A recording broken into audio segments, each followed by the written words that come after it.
प्रेम से बोलिए शंकर भगवान की जय, गौरा माता की जय, कार्तिक गणेश की जय। तो देखिए गुरु बहना, आप लोग के बीच बहुत सुंदर शिव चर्चा के कथा सावन में सुनावतनी। हमरे कथा के आप सब शुरू से लास्ट तक सुनी और सुन के कमेंट बॉक्स में बताई कि हमार कथा सुन के आप सबके कैसन लगल बा। देखी गुरु बहना, रे राजा बाने त राजा कैसे उ गरीब बन गइल बाने, तब सब हमरे कथा के सुनम तब्बे जानम कि राजा कवन गलती कइने त राजा आज गरीब बन गइल बाने। तब सब हमरे कथा के सुनी। देखिए गुरु बहना, एक गांव रहल, वो गांव में राजा रहने, एगो राजा रहने। राजा के इतना धन दौलत सब कुछ रहल। देखी राजा के कोनो चीज के कमी ना रहल, कोनो चीज के कमी ना रहल, लेकिन बस एक चीज के उनकरे कमी रहल, उनकरे एको औलाद ना रहने। देखी औलाद ना रहने, लेकिन राजा इतना कंजूस रहने, उनके दुआरी पे केहू भी खमंगा आवे ते केहू को भिक्षा ना दे। देखी का करे राजा, जब तक रहे तब तक ते अपने दरवाजा पे ताला देले ना रहे। जब राजा कहीं जा तो अपने दरवाजा पे ताला मार के जा, जब कहीं जा तो अपने दरवाजा पे ताला मार के जा। देखी काहे ताला मार के जा कि रानी जो रहली बहुत दयालु रहली, बहुत दयालु रहली, केहू के देखत रहली गरीब दुखियारी। तीहे उनके मन में होत रहल कि इतना हमरे धन दौलत बा, दे दी लोगन के गरीबता, लोगन के दुख दूर हो जा।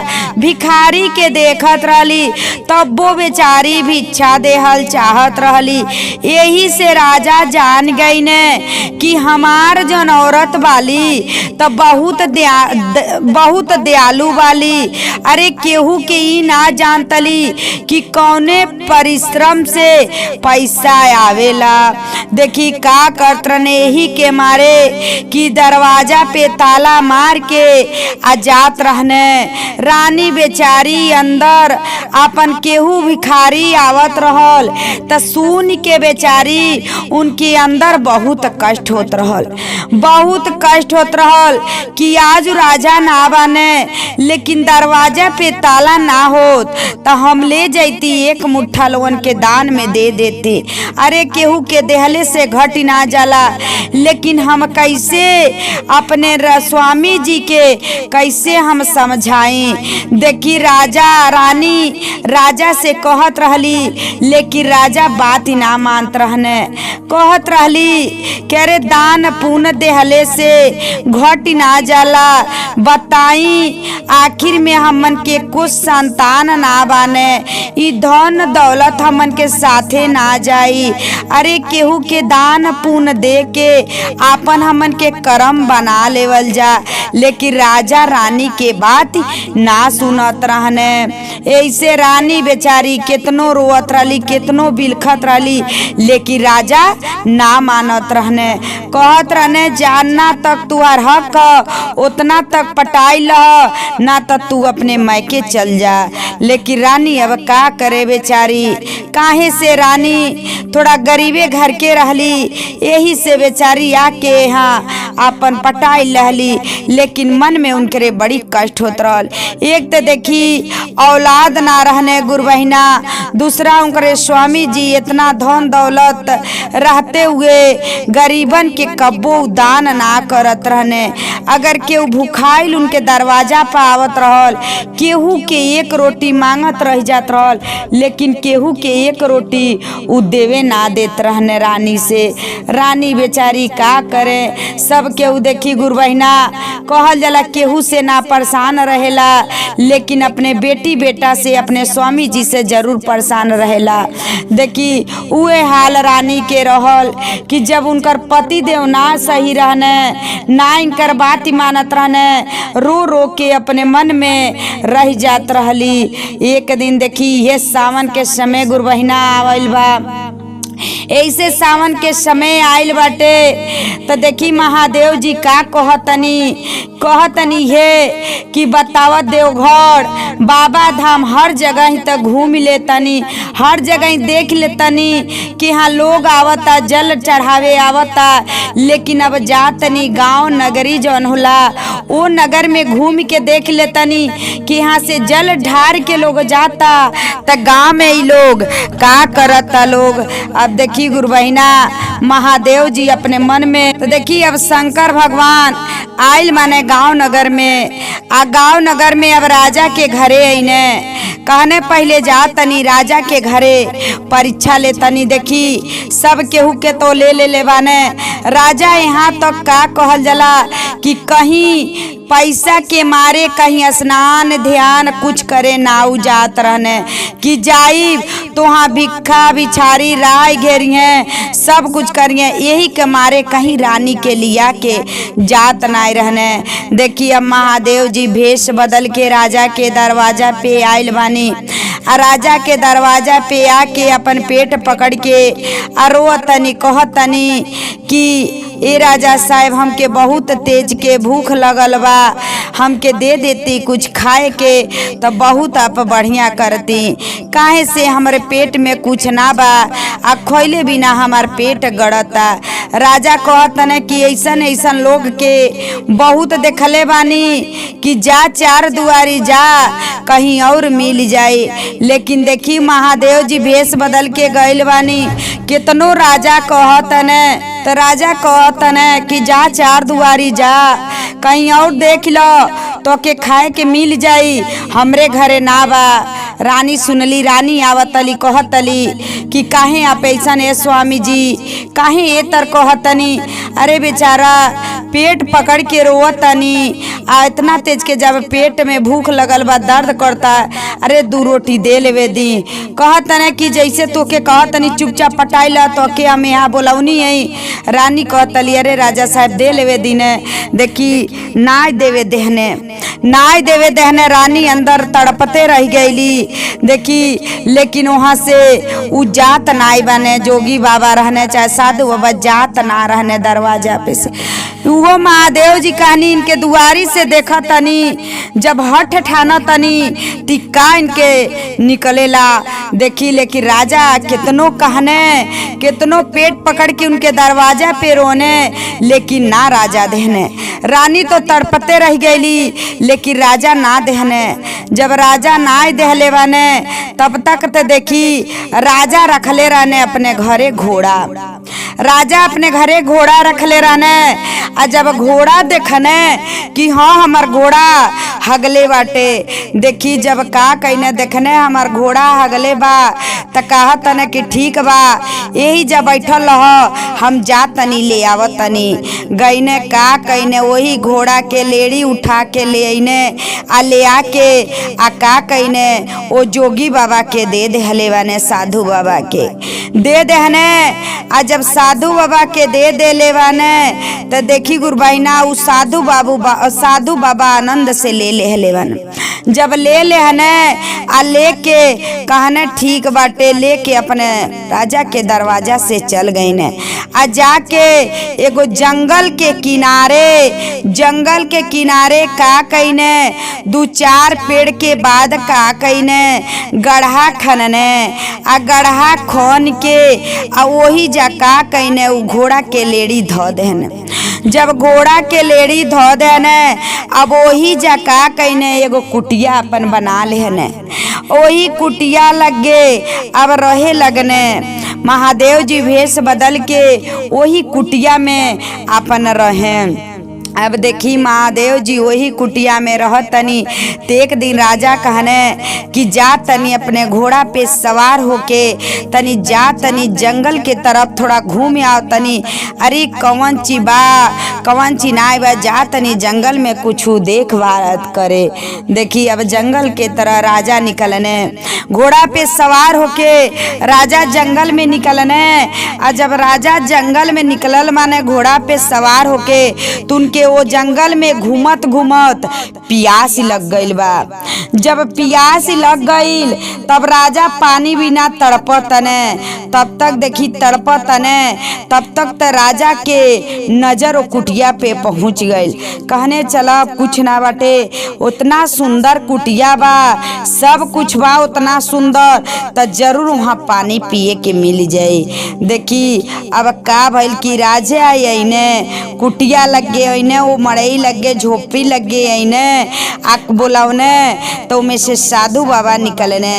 जब साधु बाबा निकलने कहने ए बेटा का कहतला जौन कहे के बा कहतने कि ये साधु बाबा हमके कुछ ना कहे के बा, हमके बहुत जोर से प्यास लगल बा। कहने ए बेटा ठीक बा बैठ, हम तो के पानी दे तनी। देखी राजा के बैठौने गुरबैना आ बैठा के आ साधु बाबा पानी देहने। जब पानी देहने तो राजा पानी पी के कहने ये साधु बाबा ये पानी आप कहाँ से ले आयल बानी, इस पानी में इतना स्वाद बा, इतना अच्छा लगता है, इतना महक इतने सुंदर बा, आखिर में ये पानी आप कहाँ से ले आयल बानी। कहने साधु बाबा ए बाबू देखा ए बेटबू देखा ये पानी जौन हवे ती निर्मल पानी है, केहू मन से पानी पिए के अपने दरवाजा पे देला तू पानी में स्वाद रहेला, आज जे दुखी मन से कुछ देला तो में कौनो स्वाद ना रहेला। कहने राजा की हो बाती बाटे। देखी तब का कहतने तब तक ते राजा के ध्यान जौन घोड़ा के लेड़ी रहल तू लेड़ी रोज रोज बढ़ के एगो घोड़ा बन गई हल।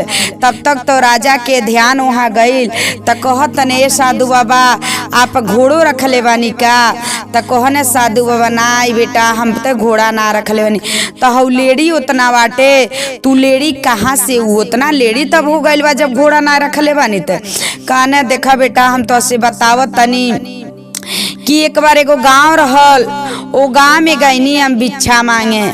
जब भिक्षा मांगे गईनी तो एक जानी के दरवाजा पे गईनी, तो उनके दरवाजा पे जब हम गईनी तो दरवाजा पे जब जातनी तू कितनो कुछ कहनी, तू हमके कुछ ना देहने भिक्षा में हमके उ का कहने जौन घोड़ा रहल उनके दरवाजा पे वही घोड़ा के लेड़ी हमके देहने दा भिक्षा में। लेकिन हम लेके आईनी घोड़ा के लेड़ी ते ही जा हम रखनी आ रोज रोज घोड़वा के लेड़िया बढ़ के बढ़ेला। अब तो राजा सोच में पड़ गई ने कि हमारे दरवाजा पे तो साधु बाबा गए रहने आ हम ही देले बानी घोड़ा के लेड़ी। देखी अब राजा कहे लगने कि ये साधु बाबा आ हम ही तो देखी कहने कि हम ही तो घोड़ा के लेड़ी देहले बानी। कहने बाबू देखा हम ही ना जानतनी के घोड़ा के लेड़ी देले बा, लेकिन जौनी घोड़ा के लेड़ी बाटे तो साधु के हाथ में देहले से ई रोज रोज उतने बढ़ेला। आ जब मनई मरी तो जाके भगवान के लगे महादेव जी के लगे ये जितना दिन रही तो उतना दिन ये भोजन में मिली। अब देखी राजा तो सोच में पड़ गई ने। कहने यो बात हुआ, कहने हाँ ये एकदम हकीकत बात है, सच बात है कि जवन दान कइल जाला जवन केहू के खियावल जाला उहे मिलेला। देखी कहने अब राजा का कहतने अब तो बड़ी चिंता में पड़ गई ने। कहतने कि ये साधु बाबा आखिर में कैसे कटी, हम बताई हम कैसे ई गधा के जन घोड़ा के लेड़ी बा हम कैसे खाई भोजन में। कहने देखो तो दरवाजा पे केहू भिखारी केहू आवेला तो सब केहू के दान दे देवल जाला। अरे दान देहले से घट ना जाला। तो देखा जितने तू रोले वाला उतने तोहके रोए के पड़ी। कहने ए बाबा ई कैसे कटी। कहने देखो हमारे एगो बात सुनो, का कर एगो फटहा खान झोरा ले लो आ तू फटहा कपड़ा पहन लो। आ इतना मैल कपड़ा पहनियो कि तोके 10 मेहरारू देख के तोके हंसे, लेकिन उनके तू गाड़ी न दीह। कहने ठीक बा। अब का कहने राजा वो साधु बाबा के बात मान के आ का कहने झोरा लेने फटा कपड़ा पहनने इतना मैल आ गांव में घूमे लगने। केहू देखे तिहे कहे कि का दादा ई राजा के इतना धन दौलत रहते हुए ई कवन ई कार करत ने। कहने देखा जितने तुहार केहू बुराई करी उतने जितना तू पाप कैले रहब उतने तुहार उ लोग बात बतियाई उतने तुहार पाप कटी। देखी राजा तो घूम लेने आ घूम लेने सब कुछ देख लेने आ ओकरे बाद देख के फिर आईने साधु बाबा के लगे। साधु बाबा से कहने कि ये बाबा आज जौन आप कहले रहनी हम सब क देले बानी। कहने ठीक बा क देले बालो। तो देखा घूरा जौन गदहा घोड़ा के जौन लेड़ी बा तो देखा उ लेड़ी कम हो गइल बा कि ना। कहत ने कि ना कम ना भइल बा। कहने साधु बाबा देखो कि जौन बाटे घोड़ा के लेड़ी तोहरे नजर से तोहके देखले ना कम भइल बा, लेकिन हमरे देखले से जितना तू दान देले वाला उतने बाटे। कहने बताई अब जौन दनवा देले बानी तो ऊ कैसे कटी। कहने देखो दनवा जौन देहले वाला ऊ कैसे कटी। ओहू के कटले के बहुत तोहके परिश्रम करे पड़ी, बहुत तोहके परिश्रम करे पड़ी। कहने का करे पड़ी। कहने अरे बहुत परिश्रम करे पड़ी। देखो ई ना तू जनला कि तोहरे दरवाजा पे के गइल हल, के गइल हल तोहरे दरवाजा पे भिक्षा मांगे। कहने ना जननी। कहने देखो अगर तू गलती कर तला तब भगवान भी कोनो रूप में तोहरे दरवाजा पे आ सके ने एक मुट्ठा दान में लेवे। अरे सब दिन भिखारी आवतने ते एक दिन दरवाजा पे तोहरे भगवान भी आ सके ने। अगर भगवान के तू दान दे देहला तो तुहार हमेशा के लिए तुहार बढ़िया कल्याण होई।